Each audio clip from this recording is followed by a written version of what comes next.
আসসালামু আলাইকুম ওরহমতুল্লাহ। প্রিয় ভাই ও বোনেরা, আজ আমি খুব গুরুত্বপূর্ণ একটি বিষয় নিয়ে সংক্ষিপ্তভাবে কথা বলবো, আর সেটি হলো নামাজ। নামাজ হচ্ছে ইসলামের দ্বিতীয় স্তম্ভ। একজন মুসলমানের জীবনে নামাজের গুরুত্ব এত বেশি যে কিয়ামতের দিন সবার আগে আমাদের নামাজের হিসাব নেওয়া হবে। ভাবুন তো, আমরা প্রতিদিন কত কাজ করি, ব্যবসা করি, পড়াশোনা করি, মোবাইল ব্যবহার করি, বন্ধুদের সাথে সময় কাটাই, কিন্তু এই ব্যস্ততার মাঝে আমরা কি আল্লাহর জন্য মাত্র কয়েক মিনিট সময় দিচ্ছি? দিনে মাত্র 5 বার কয়েক মিনিট করে যদি আমরা নামাজ পড়ি, তাহলে আল্লাহ আমাদের জীবনকে বরকতে ভরে দেন। নামাজ শুধু একটি ইবাদত নয়, এটি আমাদের জীবনের শান্তি।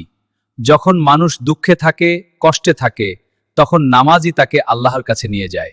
রাসূল যখন কোনো কষ্ট পেতেন, তখন তিনি নামাজের মাধ্যমে আল্লাহর কাছে সাহায্য চাইতেন। প্রিয় ভাই ও বোনেরা, মনে রাখবেন, নামাজ মানুষকে খারাপ কাজ থেকে দূরে রাখে, হৃদয়কে পবিত্র করে এবং আল্লাহর সাথে সম্পর্ককে মজবুত করে।